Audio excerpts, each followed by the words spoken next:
नमस्कार। स्कूल विद्यार्थी इस YouTube channel में आप सभी का बहुत बहुत स्वागत। मेरा नाम है सोनाली जाधव। स्कूल विद्यार्थी ये चैनल खास करके स्कूल गोइंग स्टूडेंट्स और उनके पेरेंट्स के लिए बनाया गया है ताकि उनको पढ़ने में थोड़ी हेल्प हो जाए। आज हम देखने वाले हैं स्टैंडर्ड है सबके लिए, सब्जेक्ट है मराठी व्याकरण। आज का टॉपिक हम लोग सीखने वाले हैं वो है समास, जो कि बहुत बहुत इम्पॉर्टेंट होता है। अभी जो 10th में महाराष्ट्र बोर्ड के बच्चे हैं उनको समास नहीं है एग्ज़ाम के लिए एज़ पर पेपर पैटर्न, पर जो CBSE के बच्चे हैं उनको समास है। इसके लिए ये वीडियो मैं बना रही हूँ। आज का ये जो पूरा वीडियो है वो मराठी में होगा ताकि वो अच्छे से आपको समझ में आए। सगळ्यात महत्त्वाचा प्रश्न म्हणजे समास म्हणजे नक्की काय। ओके, समास म्हणजेच काय तर समास म्हणजे दोन किंवा दोनपेक्षा जास्त शब्दांऐवजी एका शब्दाचा उपयोग करणे। ओके, आता ही जी व्याख्या आहे ती आपण समजून घेऊया की दोन किंवा दोनपेक्षा जास्त शब्द वापरण्याऐवजी एकाच शब्दामध्ये जर आपल्याला एखादी गोष्ट सांगता येत असेल तर त्याला आपण समास म्हणतो। फॉर एक्झाम्पल, उदाहरण बघा, सूर्याचा उदय झाला असं बोलण्याऐवजी मी सूर्योदय झाला हे बोलू शकते, आणि हा सूर्योदय जो शब्द आहे तो काय आहे, समास आहे। कळले तुम्हाला समास म्हणजे काय असतं ते? पुढे आपण बघूया की सामासिक शब्द आपण दरवेळेला ऐकतो की सामासिक शब्द हा आहे, तर सामासिक शब्द म्हणजे नक्की काय तर शब्दांच्या एकत्रीकरणामुळे जो जोड शब्द बनतो त्याला सामासिक शब्द म्हणतात। म्हणजेच तुम्ही आता इथे हा जो सूर्य शब्द आहे, सूर्योदय हा जो शब्द आहे त्याला तुम्ही काय म्हणणार, सामासिक शब्द म्हणणार। सामासिक शब्द म्हणजेच काय तर समास। समास ही एक प्रोसेस आहे, प्रक्रिया आहे ते बनण्याची, आणि तो जो शब्द बनतो त्याला सामासिक शब्द असं म्हणतात आणि त्या क्रियेला समास म्हणतात। ही गोष्ट लक्षात ठेवा। त्याच्यामुळे इथे पण उदाहरण घेतलेलं आहे देवपूजा, तर हा देवपूजा जो शब्द आहे त्याला काय म्हणतो आपण, सामासिक शब्द म्हणजे समास आहे तो, आणि ह्याचा अर्थ काय होतो की देवाची पूजा असा डिटेल अर्थ होतो। पण हे न बोलता आपल्याला कमी शब्दात बोलायचं आहे तर आपण काय म्हणतो की देवपूजा। आता समास विग्रह म्हणजे काय हा तुमचा तिसरा महत्त्वाचा प्रश्न असतो। तर समास विग्रह म्हणजे जोड शब्द फोड करून सांगणे किंवा वेगळा करून सांगणे म्हणजे समास विग्रह होय। म्हणजेच इथे आपण जो शब्द बघितला देवपूजा, हा देवपूजा काय झाला, सामासिक शब्द झालेला आहे।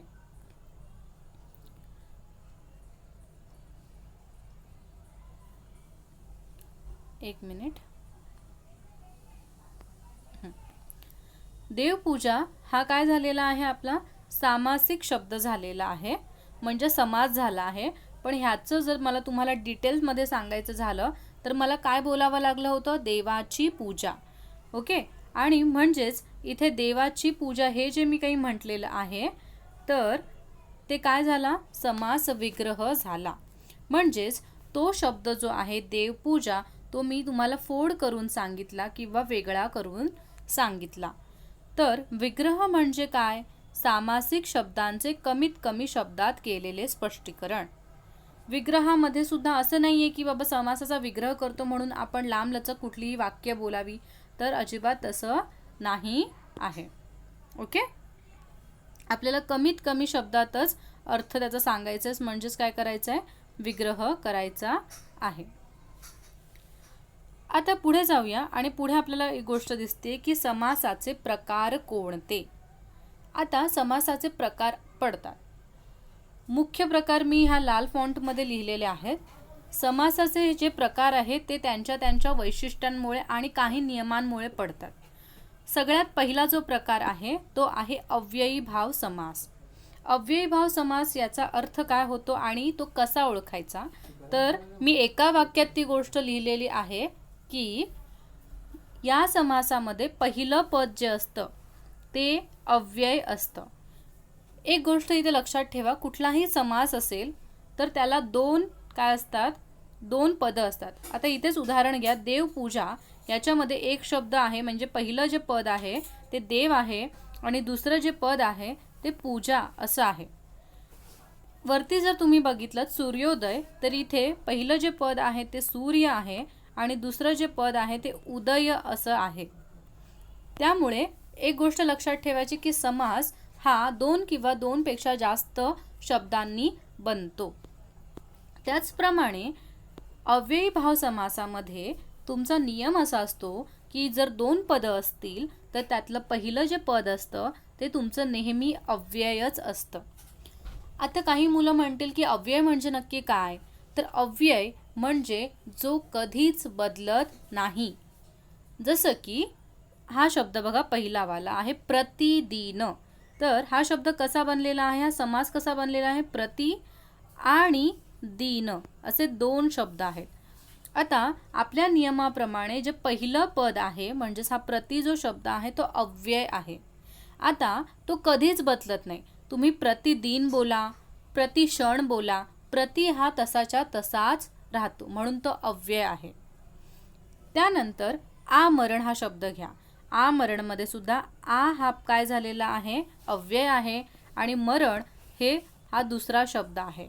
आमरण, आजीवन अशा गोष्टी आपण बोलतो, असे शब्द आपल्याला माहिती आहेत. तर हा जो आ आहे तो कधीच बदलत नाही, तो तसाच राहतो, म्हणून त्याला अव्यय म्हणतात. तसंच पुढचा शब्द बघा, गैरहजर. तर गैर हा सुद्धा काय आहे, अव्यय आहे आणि हजर इथे प्लस नाही लिहिलं पाहिजे ॲक्च्युली, कारण ही संधी नाही आहे की आपण प्लस लिहिणार. इथे हा आपला समास चालू आहे, त्यामुळे गैरहजर. एक मिनिट, गैरहजरमध्ये गैर हा शब्द जो आहे तो पहिला आहे, त्याच्यामुळे हा अव्यय आहे आणि हजर जो शब्द आहे आपला तो दुसरा शब्द आहे. तर गैरहजर, त्याच्यानंतर गैरशिस्त, बेशिस्त असे शब्द आपण ऐकलेत. पुढे आहे यथाशक्ती. याचा अर्थ होतो यथाशक्ती म्हणजे तुमच्या शक्तीप्रमाणे. तर यथा हा जो शब्द आहे तो ॲक्च्युअलमध्ये काय आहे, अव्यय आहे आणि शक्ती हा त्याचा दुसरा शब्द आहे. तर इथे गोष्ट लक्षात ठेवा, यथा हे यथाशक्ती, यथा इच्छा असं आपण बोलतो, पण हा यथा जो शब्द असतो तो कधीच बदलत नाही. पुढचा जो शब्द आहे तो आहे दररोज. दररोजमध्ये हा जो दर शब्द आहे तो सुद्धा अव्यय आहे. दररोज, दर दिवशी असे शब्द बदलतात, पण हा जो दर शब्द असतो तो तसाच राहतो, कारण तो काय आहे, अव्यय आहे. अव्यय म्हणजे मी पुन्हा सांगते, असे शब्द, असे काही शब्द जे कधीच बदलत नाही, लिंगानुसार, काळानुसार ते तसेच असतात, त्यांना कुठल्याही गोष्टीचा काहीही फरक पडत नाही. हा झाला तुमचा पहिला प्रकार. मग तुम्हाला कधी कधी समासांचे प्रकार ओळखा असा जेव्हा प्रश्न येईल एक्झाममध्ये, तेव्हा तुम्हाला कळलं पाहिजे प्रतिदिन बघितल्यावर की प्रति हा अव्यय लागलेला आहे, त्यामुळे हा अव्ययी भाव समास आहे. कळतंय? पुढे जाऊया आपण. दुसरा जो प्रकार आहे तो आहे तत्पुरुष समास. या समासामध्ये दुसरं पद खूप महत्त्वाचं असतं. जसं की मी देव पूजा म्हटलं तर दुसरं पद काय होतं त्याच्यामध्ये, पूजा. तर हा समास कसा ओळखायचा, तर ह्या समासाची एक काय असते, ओळख असते की ह्या समासामध्ये नेहमी जे दुसरं पद असतं त्याला जास्त महत्त्व दिलेलं असतं आणि ह्या समासामध्ये विभक्तीचे जे प्रत्यय असतात ते अक्षरशः गाळलेले असतात. म्हणजेच काय, तर आता इथे शब्द बघा, महादेव म्हणजे महान असा देव. त्याच्यानंतर गावदेवी. आता गावदेवीचं तुम्हाला जर समास विग्रह करायला सांगितलं तर तुम्ही काय म्हणणार, गावची देवी. गावदेवी म्हणजेच काय, गावची देवी.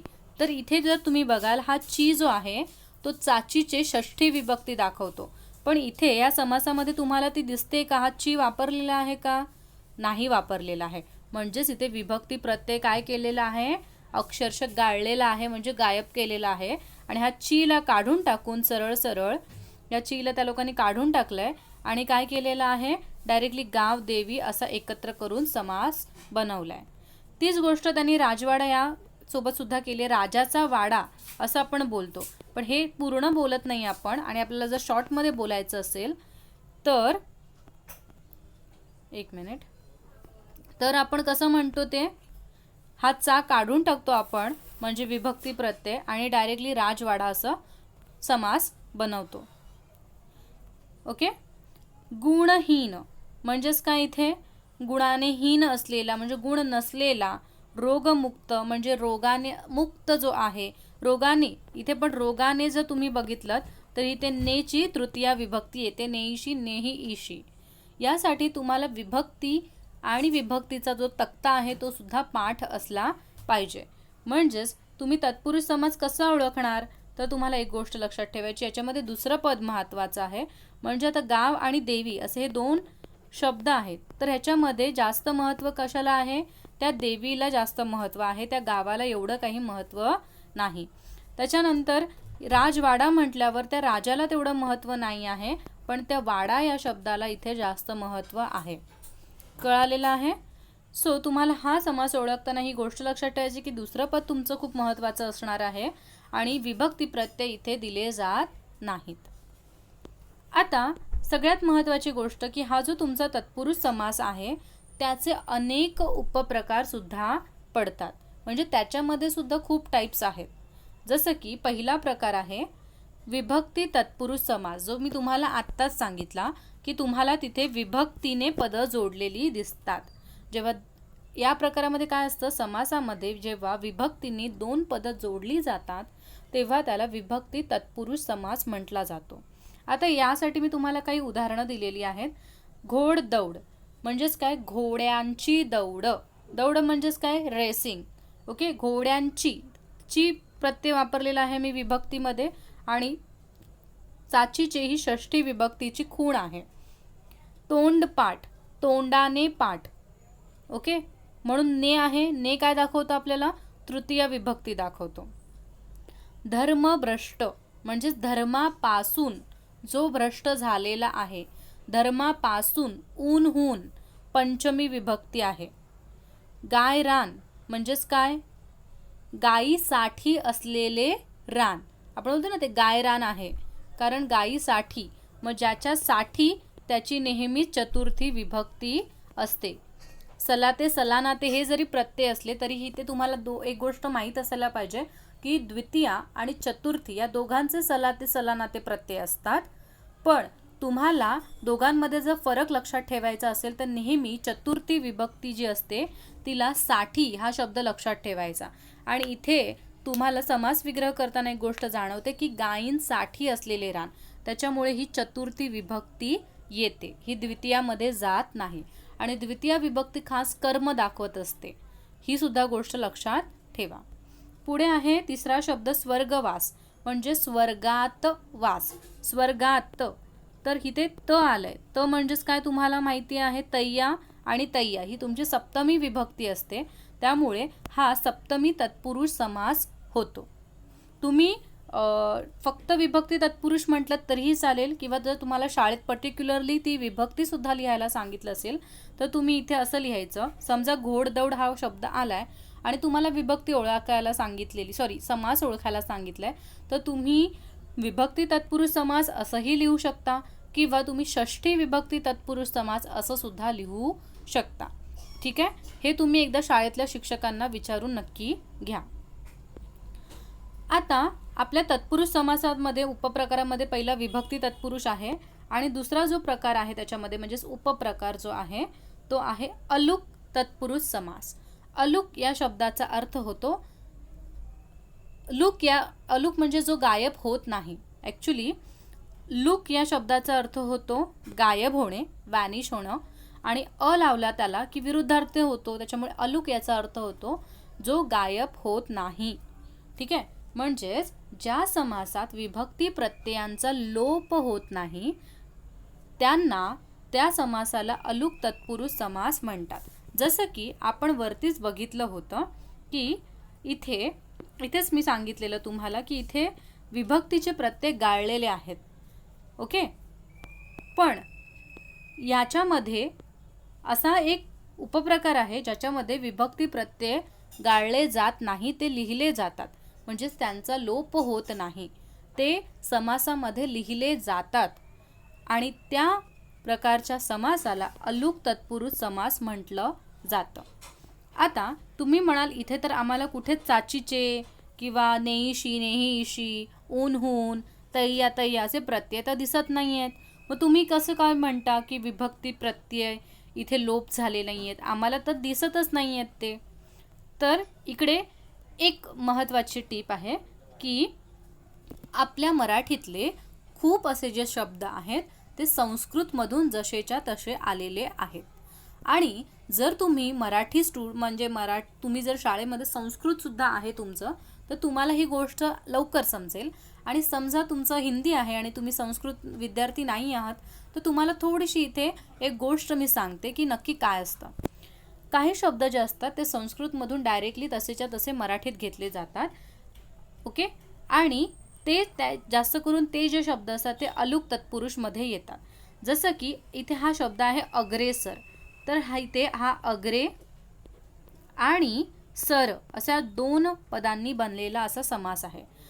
तर हा जो अग्रे शब्द आहे ना, तो ऑलरेडी विभक्ती मिळूनच बनलेला आहे. आणि हा जो शब्द आहे तो संस्कृतमध्ये विभक्ती बनलेला शब्द आहे अग्रे. त्यामुळे ऑलरेडी ह्याच्यामध्ये विभक्ती इन्वॉल्व आहे. जरी ती मराठीसारखी चाचीचेने दिसत नसली तरी ती संस्कृतमध्ये ऑलरेडी संस्कृतच्या काही नियमानुसार, संस्कृतच्या विभक्ती टेबलच्या अनुसार ऑलरेडी ती झालेली आहे. अग्रे, हां, अग्रे ही संस्कृतमधली सप्तमी विभक्ती होते. जर तुम्हाला माहीत असेल, जर तुम्ही संस्कृतचे विद्यार्थी असाल तर मी तुम्हाला एक गोष्ट सांगते. देवचा आपण टेबल जेव्हा करतो तेव्हा आपल्याला सप्तमी माहिती आहे, देवे होते. तसंच हे अग्रे झालेलं आहे आणि ही सप्तमी विभक्ती आहे. त्यामुळे इथे सप्तमी विभक्ती त्या लोकांनी पूर्णपणे व्यवस्थित लिहिलेली आहे. म्हणजेच त्या विभक्तीचा लोप झालेला नाही आहे, ती त्यांनी लिहिली आहे आणि म्हणून तो अलुक तत्पुरुष समास होतो. कळलंय? अग्रेसर म्हणजे ज्याच्यात तो खूप हुशार आहे, कशाच्या तरी आत, म्हणजे सप्तमी विभक्ती मराठीमध्ये होते. पण हे संस्कृत शब्द आहे, त्याच्यामुळे संस्कृतमधली जी सप्तमी आहे ती देवे प्रमाणे अग्रे अशी होते. त्यामुळे अग्रे हा शब्द ऑलरेडी सप्तमी विभक्तीतच आहे. नॉन संस्कृत जे मुलं आहेत त्यांना समजण्यासाठी हा थोडासा टेक्निकल भाग आहे. तर त्यांनी एवढंच लक्षात ठेवा की संस्कृतमध्ये अग्रे हा जो शब्द आहे तो सप्तमी विभक्तीच दाखवतो. त्याच्यानंतर दीनानाथ, पहारेकरी, तोंडी लावणे, खिसे कापू हे सगळे जे शब्द आहेत त्याच्यामध्ये आपल्याला डायरेक्टली समजतं की खिसे कापणारा, खिसे कापू. तर इथे काही विभक्तीचा म्हणजे त्या लोकांनी विभक्ती लावायला हवी होती आणि लावली नाही असं काहीही झालेलं नाही आहे. म्हणजेच इथे विभक्ती जिथे गरजेची आहे तिथे त्या लोकांनी दिलेलीच आहे. म्हणजेच विभक्ती प्रत्ययाचा अजिबात लोप झालेला नाही आहे. आता पहिली गोष्ट म्हणजे तुम्हाला एवढं डिटेलमध्ये येणार आहे की नाही येणार आहे ते तुम्ही विचारा शाळेमध्ये. कारण मोस्ट ऑफ मेन जे असतात प्रकार तेच विचारले जातात, त्याच्यामधले उपप्रकार विचारले जात नाहीत. ओके, म्हणजे तुमच्या लेवलला तरी. पण मी काहीच हे घेतलं नाही, म्हणजे रिस्क न घेता मी सगळे टॉपिक आणि सगळे समास इथे तुम्हाला या व्हिडिओमध्ये क्लिअर करणार आहे. कारण नंतर मग खूप जणांची अशी रिक्वेस्ट येते किंवा मेसेज येतो की नाही आम्हाला हा शिकवलेला आहे समास तुम्ही या व्हिडिओमध्ये शिकवला नाही आहेत. त्यामुळे मी सगळे समास ह्या व्हिडिओमध्ये शिकवणार आहे. पण मी तुम्हाला एवढंच सांगते की जेवढं तुम्हाला शाळेत सांगितलं जाईल तेवढेच समास तुम्ही अभ्यासा आणि त्याच्यावरच तुम्ही प्रॅक्टिस करा. आणि बाकी फक्त ऐका तुमच्या माहितीसाठी. ठीक आहे. तसंच हा अलुक तत्पुरुष आहे की याच्यामध्ये कसला लोप होत नाही, विभक्ती प्रत्ययांचा लोप होत नाही.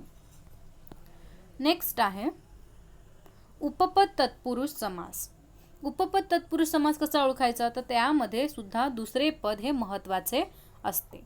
आता तुम्ही म्हणाल हे तर तत्पुरुष समासमध्ये होतं, पण तुम्हाला एक गोष्ट लक्षात ठेवायची आहे की तत्पुरुष कुठे गेला आपला, हां, तर इथे मी तुम्हाला हीच गोष्ट सांगितलेली की दुसरे पद हे महत्त्वाचे असते.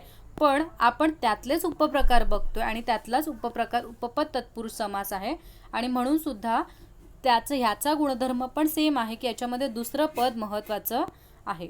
आता उदाहरण बघा, ग्रंथकार म्हणजेच काय, ग्रंथ करणारा. हां, तर इथे ग्रंथाला महत्त्व नाही आहे, ग्रंथ करणाऱ्याला महत्त्व आहे. हा जो शब्द जेव्हा मी म्हणते ना तुम्हाला की मला एखाद्या ग्रंथकाराचं नाव सांगा, तर तुमच्या डोक्यात तो माणूस येतो, तो ग्रंथ येतो का? नाही येत, बरोबर. म्हणजे इथे कार या शब्दाला जास्त महत्त्व आलेलं आहे. जसं मी म्हटलं कालिदास, वाल्मिकी, व्यास, तर तुम्हाला तो माणूस आठवतो, तो ग्रंथ आठवत नाही. त्याच्यानंतर दुसरं अजून एक एक्झाम्पल घेऊया, कुंभकार. आता मी म्हटलं कुंभकार म्हणजे तुम्हाला माहिती आहे जो मटकी बनवतो. तर इथे ह्या दोन शब्द वापरलेले आहेत, एक तर आहे कुंभ आणि दुसरा आहे कार म्हणजे करणारा.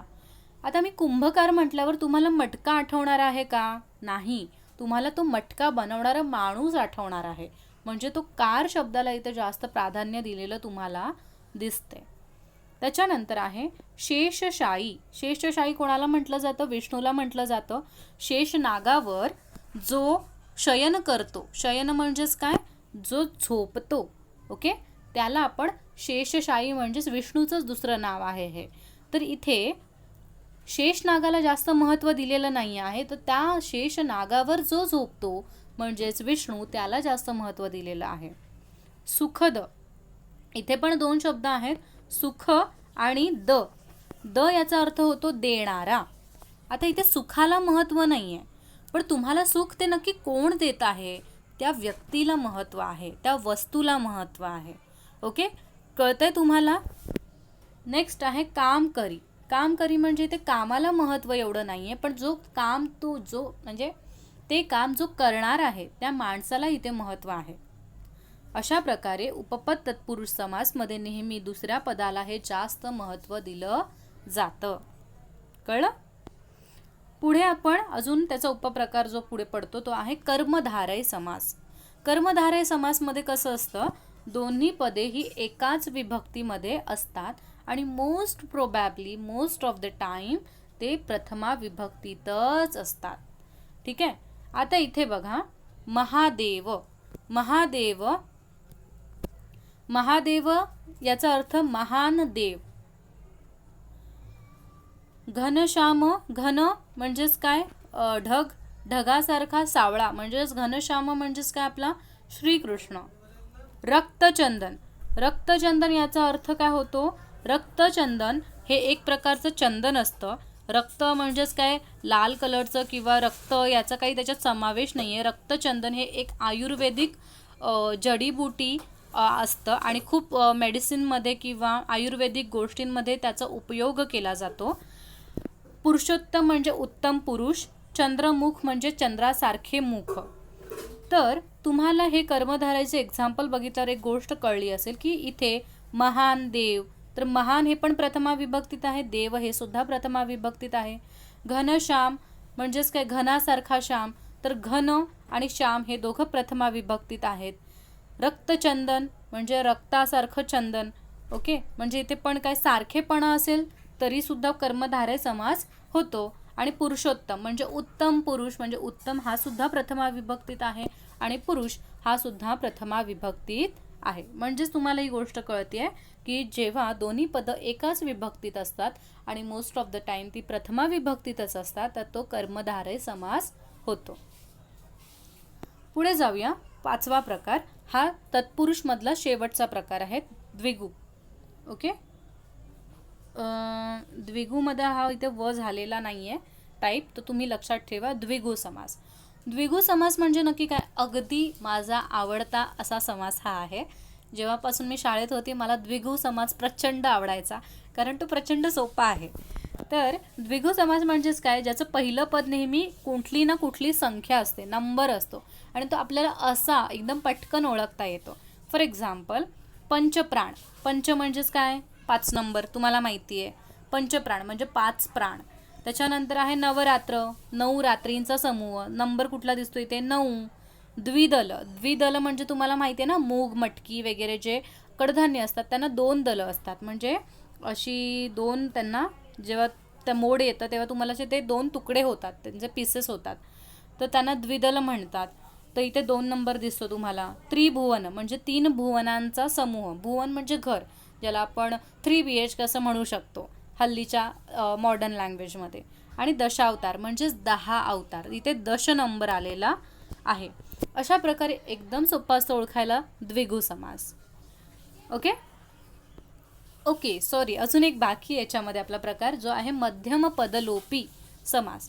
हा सुद्धा खूप मस्त आहे. मध्यम पदलोपी अर्थ म्हणजे नावावरूनच अर्थ कळतोय तुम्हाला की जेव्हा पहिल्या पदाचा दुसऱ्या पदाशी संबंध येतो तेव्हा मध्ये काही पदे येतात, तर त्या समासाला मध्यम पदलोपी समास म्हणतात. फॉर एक्झाम्पल मी तुम्हाला एक्झाम्पलने समजावून सांगते. उदाहरण घ्या कांदे पोहे. तर कांदे पोहे याची जर तुम्हाला फोड करून सांगायचं असेल तर तुम्ही कसं सांगणार? कांदे टाकून तयार केलेले पोहे. तर मेन पहिला जो शब्द आहे आपला कांदे आहे, बरोबर. दुसरा शब्द जो आहे तो आहे पोहे. पण त्याच्या आत केवढे हे शब्द आले मध्ये, त्याच्या या दोन मेन शब्दांच्या मध्ये हे एक्स्ट्रा जे शब्द आलेले आहेत त्यालाच म्हणतात मध्यम पदलोपी समास. ठीक आहे. तीच गोष्ट त्या लोकांनी इथे सांगितले की पहिला पद आणि दुसऱ्या पदाचा संबंध जेव्हा येतो आणि त्याच्यामध्ये जेव्हा काही पदे येतात, जशी की ही आलेली आहेत एवढी पदं, त्याला आपण काय म्हणतो? मध्यम पदलोपी समास. म्हणजे ह्या मध्ये येणाऱ्या गोष्टींचा तो काय करतो? लोप करतो. ठीक आहे.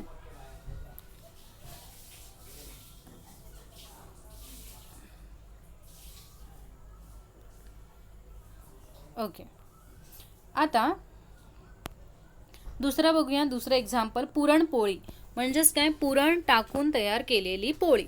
तर इथे आपण हे जे 3 शब्द आहेत त्यांचा लोप करतो आणि डायरेक्टली पुरणपोळी असा समास बनवतो. चुलत भाऊ म्हणजेच आपल्या काकांचा मुलगा.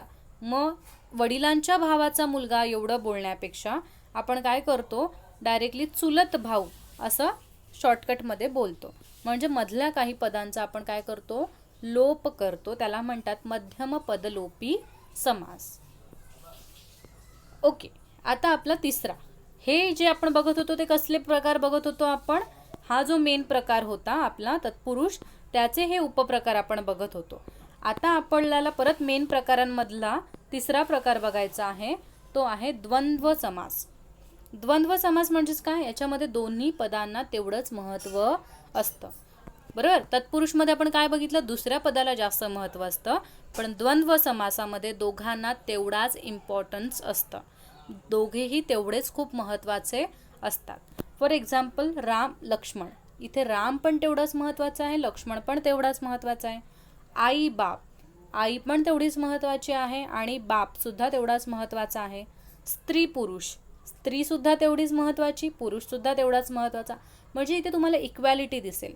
विटी दांडू म्हणजेच गिल्ली दंडा, तुम्ही जे खेळायचे आधी, तुम्ही खेळता की नाही माहीत नाही मला, आधीच्या काळात आमच्या काळात खेळायचे. सो विटी दांडू, इथे विटीला पण तेवढंच महत्त्व आहे आणि दांडूला पण तेवढंच महत्त्व आहे. सो इथे दोघांना सेम महत्त्व असतं. आता याचे सुद्धा उपप्रकार पडतात आणि ते तुम्हाला शिकायचे आहेत कारण खूपदा हे विचारले जातात. तर याचा जो उपप्रकार पहिला पडतो तो आहे इतरेतर द्वंद्व. इतरेतर द्वंद्व हा प्रकार कसा ओळखायचा? तर समासाचा विग्रह करताना नेहमी याच्यामध्ये आणि आणि व ही 2 अक्षरं आपल्याला, ही 2 शब्द आपल्याला वापरावी लागतात. फॉर एक्झाम्पल आता राम आणि लक्ष्मण होतं, तर मी ह्याचा विग्रह जेव्हा करेन तेव्हा मी हे कसं बोलणार? मला हे फोडून बोलायचं आहे. हा समास फोडून मला जर बोलायचं तर मी कसा बोलणार? राम आणि लक्ष्मण. तर मी कुठला शब्द वापरला? आणि. दिसते इथे? आणि शब्द वापरला, म्हणून तो इतरेतर द्वंद्व आहे. आई बाबा मला म्हणायचंय, तर मी आई व बाबा असं म्हटलंय, त्याच्यामुळे इथे मी व वापरलेला तुम्हाला दिसतोय, म्हणून हा इतरेतर द्वंद्व या प्रकारात येतो. आता तुम्ही म्हणाल की आई व बाबापेक्षा मी आई आणि बाबा लिहू शकतो का? हां, लिहू शकता. म्हणजे ह्या दोघांपैकी तुम्ही काहीही वापरा, पण तुम्हाला तेव्हा लिहायचं इतरेतर द्वंद्व. ओके, पुढे जाऊया आपण. दुसरा प्रकार याच्यातला म्हणजे जो उपप्रकार आहे तो आहे वैकल्पिक द्वंद्व समास. वैकल्पिक म्हणजेच काय? विरुद्धार्थी शब्द. मी हे कसं लक्षात ठेवायचे शाळेमध्ये की वैकल्पिकचा व आणि विरुद्धार्थीचा व असं लक्षात ठेवायची मी ट्रिकने, आणि त्यामुळे वैकल्पिक ओळखायला मला खूप सोपं जायचं आणि तुम्हाला पण मी ती ट्रिक सांगितलेली आहे. इथे परत दोन्ही पदं तेवढीच महत्त्वाची असतात, पण ती एकमेकांच्या नेहमी विरुद्ध असतात, म्हणून इथे जास्त करून तुम्हाला विरुद्धार्थी शब्द पाहायला मिळतात. फॉर एक्झाम्पल बरे वाईट. आता इथे बरे आणि एक महत्त्वाची गोष्ट की किंवा ही लोक टाकतात, किंवा किंवा अथवा हे दोन शब्द समास विग्रह करताना तुम्ही वापरता. जसं की बरे वाईट हे जर मला तुम्हाला समास विग्रह करून बोलायचं असेल तर मी कसं म्हणणार, बरे किंवा वाईट. इथे मी बरे आणि वाईट असं नाही म्हणणार, कारण हे विरुद्धार्थी शब्द आहे, त्याच्यामुळे मी किंवा टाकणार, अथवा टाकणार. ठीक आहे. सो लक्षात ठेवा, बरे आणि वाईट हे विरुद्धार्थी शब्द आहेत, तर मी काय म्हणणार, बरे किंवा वाईट. पाप पुण्य हे सुद्धा अपोजिट शब्द आहेत, पाप अथवा पुण्य किंवा पाप किंवा पुण्य. नंतर थोड्या वेळाने आहे की पास नापास. याच्यामध्ये पण पासच्या विरुद्ध शब्द काय आहे, नापास. विरुद्धार्थी शब्द आहेत, तर तुम्ही पास किंवा नापास असं बोलू शकता. सत्यासत्य. आता इथे संधी झालेली आहे. ओके. सत्या म्हणजे सत्य आणि असत्य असे हे दोन शब्द एकत्रित आलेले आहेत, आणि हा त आणि य एकत्र येऊन हा सत्या असा शब्द झालेला आहे आणि अचा लोप झालेला आहे. आणि इथे एक गोष्ट तुम्हाला मी सांगतेच, आपला शब्दच आलेला आहे म्हणून, कुठलीही संधी एक वेळ समास होऊ शकते, पण कुठलाच समास संधी होऊ शकत नाही. म्हणजेच हे सत्यासत्य संधी आहे आणि तो समास सुद्धा आहे. म्हणजे प्रत्येक संधी ही समास असू शकते, पण तुम्ही कुठलाही समास म्हणाल की हा समास आहे बरे वाईट आणि ही संधी पण आहे, तर ते तसं नाही म्हणता येत. ठीक आहे. एक गोष्ट लक्षात ठेवा, सत्य असत्य विरुद्धार्थी शब्द. धर्माधर्म म्हणजे इथे पण परत संधी आहे, धर्म अधिक अधर्म असे विरुद्धार्थी दोन शब्द एकत्र आलेले आहेत, आणि ह्याचं संधी झालेला आहे धर्मा असं, म्हणून धर्माधर्म असा शब्द तयार होतो. आणि हे आहेत वैकल्पिक द्वंद्व समास.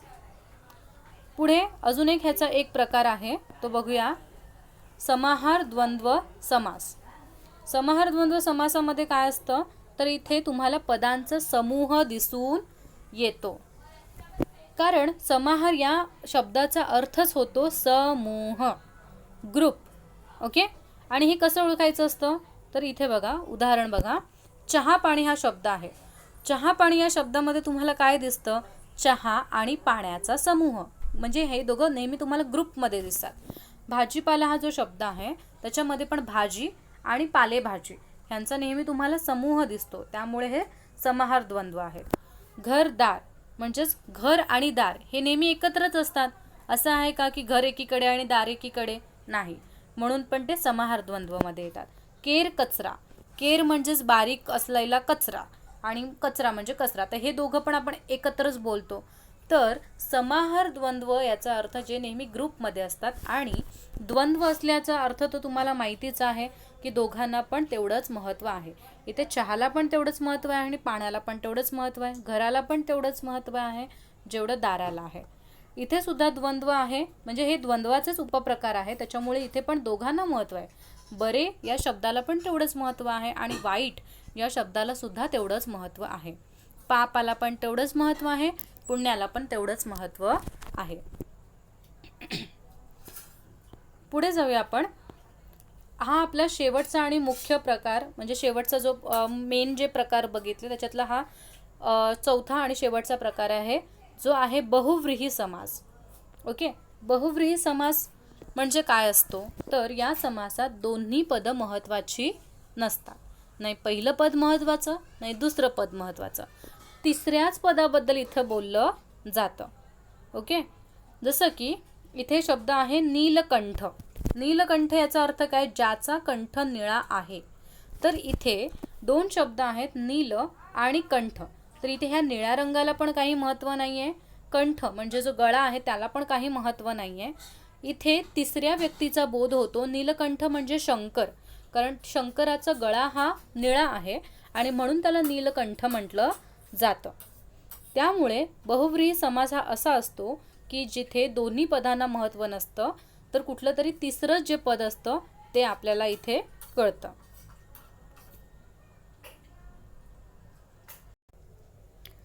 पुढचा शब्द आहे गजानन. गजानन हा शब्द दोन शब्दांनी बनतो, म्हणजे गजानन हा जो समास आहे तो गज आणि आनन अशा दोन शब्दांनी बनतो. गज याचा अर्थ तुम्हाला माहिती आहे हत्ती, आणि आनन या शब्दाचा अर्थ होतो चेहरा. तर आम्हाला म्हणजे आपण गणपतीला गजानन बोलतो हे तुम्हाला सुद्धा खूप माहिती असेल की गजानना तू. पण गजानन आपण का म्हणतो गणपतीला? कारण गज म्हणजे हत्ती आणि आनन म्हणजे चेहरा, ज्याचा चेहरा हत्तीसारखा आहे, गजासारखा आहे, तो गणपती. म्हणून आपण गणपतीला गजानन असं देखील म्हणतो. तर इथे जर तुम्ही बघितलं असेल तर गज या शब्दाला सुद्धा काही महत्त्व नाही, म्हणजे हत्ती याला काही महत्त्व नाही आहे. आनन म्हणजे चेहरा याला सुद्धा काही महत्त्व नाही आहे. तर ज्याचा चेहरा हत्तीसारखा आहे असा तो म्हणजेच गणपती या तिसऱ्याच पदाबद्दल इथे सांगितलेलं आहे. म्हणजे तुम्हाला एक गोष्ट कळाली असेल की बहुव्रीही समास हे कधी सरळ डायरेक्ट मुद्द्यावर न येता घुमवून फिरवून ते काय सांगतात, अर्थ सांगतात किंवा घुमवून फिरवून एखादी गोष्ट सांगतात. ओके, पुढे आहे अजून एक बघूया तसंच आपण लंबोदर.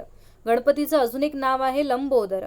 लंबोदरचा समास जो आहे तो कसा बनतो? लंब हा एक शब्द आहे त्याच्यामध्ये आणि उदर हा दुसरा शब्द आहे त्याच्यामधला. तर ज्याचा उदर, उदर म्हणजे सांगते, उदर म्हणजे पोट, ज्याचं पोट लांब आहे, ओके, त्याला आपण लंबोदर म्हणतो. आणि तुम्हाला गणेश मूर्ती माहिती आहे की गणपती आपले खूप मोदक खातात आणि त्यामुळे त्यांचं पोट खूप मोठं असतं. त्यामुळे लंबोदर म्हणजे ज्याचं उदर, ज्याचं पोट लंब आहे त्याला लंबोदर म्हणतो. तर इथे तुम्हाला एक गोष्ट कशीच कळली असेल की इथे लंब या शब्दाला काही महत्त्व नाही आहे, उदर म्हणजे पोट या शब्दाला सुद्धा काही महत्त्व नाही. तर ज्याचं पोट लांब आहे असा तो लंबोदर म्हणजेच गणपती. तर गणपतीबद्दल ही गोष्ट बोलली जात आहे, म्हणून हा काय आहे, बहुव्रीही समास. ठीक आहे, म्हणजे डायरेक्टली सुद्धा गणपती बोलू शकत होते पण आपण त्याला लंबोदर म्हणतो. ओके, असं. आणि गणपतीची जी नावं आहेत ती मोस्ट ऑफ बहुव्रीही समासाचीच आहेत. वक्रतुंड हे गणपतीचं सगळ्यात फेमस नाव आहे. वक्र आणि तुंड अशा दोन शब्दांनी वक्रतुंड असा समास बनतो. वक्र याचा अर्थ काय आहे, ट्विस्ट म्हणजेच वाकडा तिकडा, आणि तुंड याचा अर्थ होतो तुंड म्हणजे तोंड, चेहरा. ज्याचं तोंड वाकडं आहे, वक्र आहे असा तो, म्हणूनच वक्रतुंड म्हणजेच गणपती. तोंड वाकडं आहे म्हणजेच काय, तर गणपती याचा जो चेहरा आहे तो हत्तीचा आहे आणि हत्तीला सोंड असते आणि त्याची सोंड कशी असते, ही वक्र असते म्हणजे वळलेली असते. जर तुम्ही गणपतीची मूर्ती पाहिलीत तर तुम्हाला हे माहिती असेल की उजव्या सोंडेचा गणपती, डाव्या सोंडेचा गणपती, या सगळ्या गोष्टी तुम्ही ऐकल्या. म्हणजेच गणपतीची जी सोंड आहे ती वक्र असते म्हणजेच ट्विस्ट असते, म्हणजे त्याचा चेहराच ट्विस्ट असतो आणि म्हणून त्याला वक्रतुंड असं म्हटलं जातं. तर इथे वक्र या शब्दाला पण काही महत्त्व नाही आहे. तुंड म्हणजे तोंड या शब्दाला सुद्धा काही महत्त्व नाही आहे. तर ज्याचं तोंड वक्र आहे असा तो वक्रतुंड म्हणजेच गणपती असा इथे अर्थ येतो. म्हणजेच बहुव्रीही समास यामध्ये तुम्हाला एक गोष्ट आकर्षाने कळली असेल की दोन्ही पदं इथे महत्त्वाची नसतात, तर इथे तिसऱ्याच पदाबद्दल बोललं जातं. आता बहुव्रीही समासामध्ये सुद्धा काही उपप्रकार पडतात. जसं की पहिला आहे, जसं की तत्पुरुषचं बघितलेलं आपण की मेन तत्पुरुष समासमध्ये विभक्ती तत्पुरुष हा त्याचा उपप्रकार पडतो, तशीच गोष्ट इथे होते. इथे सुद्धा विभक्ती बहुव्रीही समास असा त्याचा उपप्रकार पडतो. यामध्ये पण सेम गोष्ट आहे की तुम्हाला हा बहुव्रीही पण असतो पण याच्यामध्ये विभक्ती पण येते कधी कधी, त्यामुळे तो विभक्ती बहुव्रीही समास असा होऊन जातो. उदाहरण बघूया आपण आता. गजानन जे वरती उदाहरण घेतलेलं तेच, कारण हा त्याचाच उपप्रकार आहे, म्हणजे एकच एक्झाम्पल चालू शकतं. गजानन म्हणजेच काय, ज्याला गजाचे आनन आहे. गजाचे आनन म्हणजे गजाचे तोंड आहे. तर इथे चाचीचे, सॉरी इथे नाही, ज्याला, ज्याला म्हणजेच चतुर्थी, सला ते सलानाते, ज्याला गणेशाचं ज्याला हत्तीचं तोंड आहे असा तो. तर ज्यालामध्ये ला आलेला आहे म्हणून ती चतुर्थी विभक्ती झालेली आहे सला ते सलानाते प्रमाणे, म्हणून हा विभक्ती बहुव्रीही समास म्हणतात. आता तुम्ही म्हणाल की आम्हाला विभक्ती असं इन डिटेलमध्ये लिहावंच लागेल का? तर मी तुम्हाला आधीच सांगितलं, तुम्ही शाळेतल्या शिक्षकांना एकदा विचारून घ्या की त्यांना उपप्रकार पाहिजेत की मुख्य प्रकारच पाहिजेत. मुख्य प्रकार असेल तर तुम्हाला टेन्शनच नाही आहे, तुम्हाला लगेच कळतंय गजानन हा बहुव्रीही समास आहे, तर तुम्ही फक्त बहुव्रीही समास लिहिलं, दॅट इज इनफ. पण जर तुमचे शाळेतले शिक्षक म्हणतात की आम्हाला उपप्रकारसुद्धा पाहिजे, तर मग तुम्हाला हे लिहावं लागेल. अजून एक शब्द बघूया आपण, जितेंद्रिय म्हणजेच ज्याने, इथे जाणे झालेला आहे, ज्याने असा शब्द आहे. ज्याने इंद्रिय जिंकली आहेत, म्हणजे ज्याने सर्व इंद्रिय जिंकली, त्याला जितेंद्रिय असं म्हटलं जातं. म्हणजे लाईक गौतम बुद्ध, त्यांनी सगळ्या इंद्रियांवर, इंद्रिय म्हणजे तुम्हाला माहिती आहेत ना, 5 सेन्स असतात आपले ऑर्गॅन, तर ज्याने सगळ्या इंद्रियांवर कंट्रोल केलं आहे त्याला जितेंद्रिय असं म्हटलं जातं. तर इथे ने आलेला आहे, तर नेईशी, नेही ईशी तृतीय विभक्ती, म्हणजेच इथे पण तुम्हाला विभक्ती दिसते आणि म्हणून हा विभक्ती बहुव्रीही समास आहे. म्हणजे विभक्ती पण आहे आणि हा बहुव्रीही समास सुद्धा आहे. म्हणजे इथे जीतला काही महत्त्व नाही, इंद्रियांना काही महत्त्व नाही, तर ज्याने इंद्रियाला जिंकलेला आहे असा कुठल्या तरी तिसऱ्या व्यक्तीबद्दल आपण बोलत आहोत. पुढे आहे नत्र बहुव्रीही समास. ओके, नत्र बहुव्रीही समास काय दाखवतो तुम्हाला? नेहमी नकारदर्शक शब्द दाखवतो. म्हणजे त्याचं पहिलं जे पद असतं ना ते नेहमी नकारदर्शक असतं, निगेटिव्ह असतं. जसं की निर्धन, म्हणजेच ज्याच्याकडे धन नाही असा तो, म्हणजेच कुठला तरी गरीब माणूस. मग इथे नी हा जो शब्द वापरलेला आहे तो नकार दाखवणारा शब्द आहे. ठीक आहे. नंतर आहे निरोगी, म्हणजे ज्याच्याकडे रोग नाही असा. मग हा नी जो शब्द आहे तो नकार दाखवणारा आहे. म्हणजेच ज्याच्याकडे रोग नाही म्हणजेच काय, तो माणूस धष्टपुष्ट आहे, हेल्दी आहे खूप. ठीक आहे. म्हणजे इथे नीला महत्त्व नाही, इथे धनाला पण महत्त्व नाही आहे. तर इथे पूर्ण वेगळा अर्थ होतो की ज्याच्याकडे धन नाही असा कोण, तर तिसराच व्यक्ती ज्याला आपण गरीब म्हणतो. समजलं? आणि हा सुद्धा खूप वेळ विचारला जातो नत्र बहुव्रीही समास. याच्यामध्ये मी सोपं आहे ओळखायला की पहिलं पद नेहमी नकारदर्शक असतं. पुढे आहे सहबहुव्रीही समास. सहबहुव्रीही समास म्हणजे नक्की काय असतं, तर हे पण सोपं आहे ओळखायला. या समासामध्ये पहिलं जे पद असतं, नेहमी पहिला जो शब्द असतो तुमचा, तो नेहमी सह हे अव्यय वापरून दिलेलं असतं, किंवा स वालंच कुठलं तरी अव्यय असतं. सुवास, सुगंध, सौंदर्य, सूरपती असे शब्द स वाले शब्द असतात मोस्ट ऑफ स्टार्टिंगला. जसं की इथे आहे सहपरिवार म्हणजे परिवारासोबत, सादर म्हणजे आदरासहित, सबल म्हणजेच बलासहित. ओके, म्हणजे इथे तुम्हाला स हा शब्द तुम्हाला मोस्ट ऑफ पुढे पुढे जाणवतो आणि म्हणून हा सहबहुव्रीही समास होतो. ठीक आहे. म्हणजे परिवारासोबत आपण बोलतो ना की तुम्ही आमच्या घरी सहपरिवार या, तर इथे सहला पण एवढं महत्त्व नसतं, परिवाराला पण एवढं महत्त्व नसतं. तर इकडे म्हणजे तुम्ही सगळे या असा वेगळाच अर्थ इथे सांगितलेला असतो. हा झाला सहबहुव्रीही समास. पुढे आहे प्रादिबहुव्रीही समास. प्रादिबहुव्रीही समास काय असतो, तर याचं जे पहिलं पद असतं ते नेहमी उपसर्गयुक्त असतं. आता जसं की इथे निर्धन, तर हा नी जो आहे ना तो काय आहे, उपसर्ग आहे. उपसर्ग म्हणजेच काय, प्रिफिक्स, ज्याला आपण इंग्लिशमध्ये प्रिफिक्स बोलतो, की काही अक्षरं असतात जी मेन जे आपली नाम असतं त्याच्या सुरुवातीला येऊन त्यांना चिपकतात आणि त्यांचा पूर्ण अर्थ बदलवून टाकतात. आता बघा ना, निर्धन याच्यामध्ये हा नी जो आहे तो या धनाला येऊन चिटकला. धन म्हणजेच काय, तर पैसा. पण जर त्याला नी येऊन चिटकला तर तो निर्धन शब्द असा बनतो. म्हणजे हा निर शब्द, निर्धन म्हणजे गरीब, टोटली उलटा अर्थ झाला की नाही. धन कुठे होतं आणि धनला निर हाच उपसर्ग लागला आणि निर्धन शब्द झाला आणि निर्धन म्हणजे गरीब. सेम गोष्ट इकडे पण बघा खाली, दुर्गुणी. आता इथे दुर हा जो आहे तो उपसर्ग लागला गुण या शब्दाला. गुण म्हणजेच काय, चांगलं, गुणी माणूस. पण त्याला जर दूर हा उपसर्ग लागला तर टोटली डिफरंट अर्थ झाला की दुर्गुणी म्हणजेच वाईट गुण असलेला. आणि तसंच आहे विनाश. विनाश म्हणजेच काय, वी इथे लागलेला उपसर्ग. विनाश म्हणजे नाश, ज्याचा विनाश आहे, ज्याचा नाश, समूळ नाश बोलतो आपण, त्याला बोलतो विनाश. इथे अर्थ बदललेला नाहीये, तर इथे काय झालेला आहे, हा वी प्लस नाश झाल्यामुळे बघा कोणाचा तरी नाश झाला हे बोलताना जरा कमी आपल्याला त्याचं कमी फ्रिक्वेन्सी जाणवते, पण जेव्हा मी म्हणे ना तुझा विनाश होऊ दे, तर ह्याच्यामध्ये जरा जास्त आपल्याला राग, क्रोध म्हणजे जास्त निगेटिव्हिटी आपल्याला आढळून येते. तर उपसर्ग काय करतात, कधी कधी पूर्ण अर्थसुद्धा बदलवून टाकतात, तर कधी कधी जो मेन अर्थ आहे त्याच्यामध्ये थोडीशी पॉवर अजून वाढवतात.